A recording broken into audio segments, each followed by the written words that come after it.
Balanço energético sem neurose. Entenda sobre caloria sem precisar ficar contando ela todos os dias para emagrecer.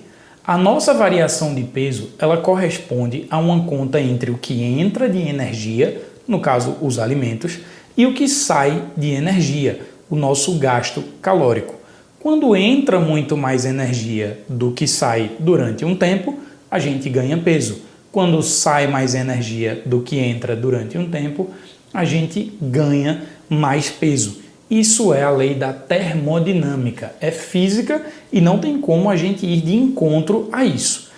Porém, entender sobre caloria é diferente de contar caloria por caloria.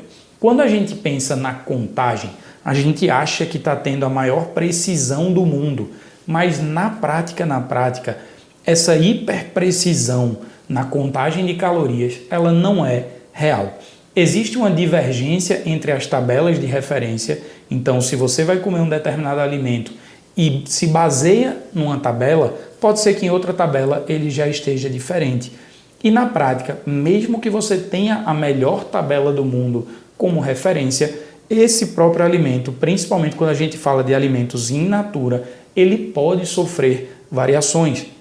Variação de safra, variação de pasto, variação da ração que aquele animal comeu. Então, tudo isso pode ir trazendo variações. Você, quando está contando caloria, fica com uma sensação de que tem uma alta precisão, mas na prática você vai ter uma falsa sensação de controle e vai acabar ficando algo insustentável, virando uma regra rígida sem pé nem cabeça. Entender é diferente. É quando você entende sobre a função daquele alimento, no caso a função dos macronutrientes, gordura, proteína, carboidrato, das fibras. Quando você entende sobre essa função e entende sobre a densidade energética, sobre a densidade calórica de um alimento, aí sim isso pode mudar o jogo, principalmente quando a gente enxerga um cenário de médio a longo prazo. O que seria essa tal densidade energética? Imagine um punhado de castanha, de amendoim, de oleaginosas, e imagine um prato de alface. Naquele prato você vai ter muito mais volume, e aqui na castanha, nas oleaginosas, a gente vai ter muito menos volume. Porém, essas oleaginosas, elas têm uma densidade calórica alta, e elas podem ter muito mais calorias, elas vão ter muito mais calorias do que em um prato de alface. Porém, somente essa conta de forma isolada, ela ainda não vai responder pelo seu emagrecimento, porque as gorduras aqui dessas oleaginosas, elas também têm um papel fundamental, inclusive no controle do apetite. Mas quando a gente pensa num comparativo entre o alimento in natura e alimentos ultraprocessados, aí sim esse comparativo vai ficando com cada vez mais sentido. A tendência é que a comida de verdade te sacie mais. O seu corpo responde melhor a esse alimento de origem mais natural. E isso já foi visto através de estudo. Então já teve estudo que controlou. Um grupo comia alimentos com maior incidência de alimentos industrializados, ultraprocessados, e outro grupo consumia alimentos in natura. E o grupo de pessoas que comeram alimentos in natura acabaram tendo um melhor desfecho no quesito emagrecimento, principalmente quando se falava sobre não contar caloria. Era uma alimentação um pouco mais intuitiva.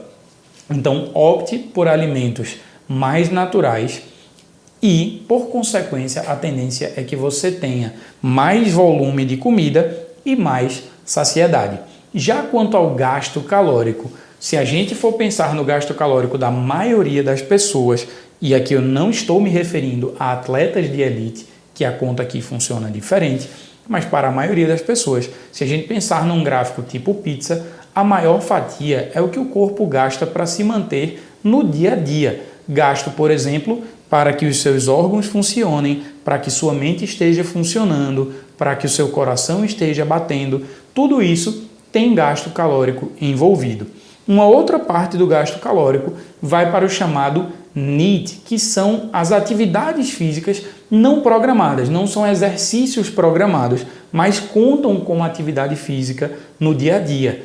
Por exemplo, a faxina que você fez em casa, uma caminhada até o mercado, subir as escadas para chegar na sua casa, caminhar com o cachorro na rua, tudo isso tem gasto calórico e muitas vezes vocês subestimam esse gasto calórico do NEAT, da atividade não programada.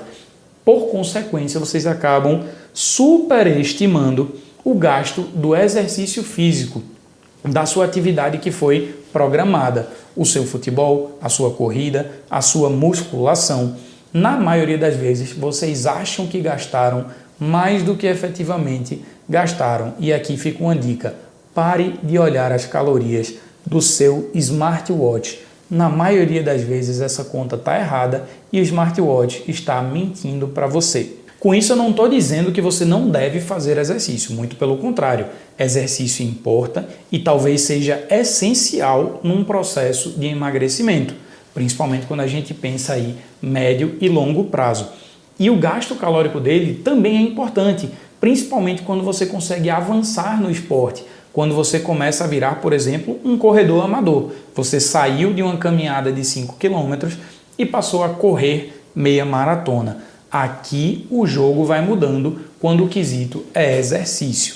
Mas, além do gasto calórico, o exercício vai trazer mudanças fisiológicas, mudanças no seu corpo e também mudanças comportamentais e psicológicas para o seu dia a dia. Então, a dica que eu dou para essa aula é: não fique contando caloria por conta própria.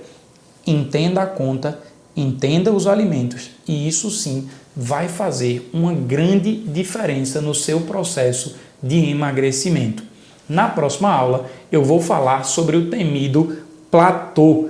Por que a balança trava? Por que nesse momento a maioria das pessoas acaba desistindo e talvez o culpado não seja quem você está pensando. Te vejo na próxima aula.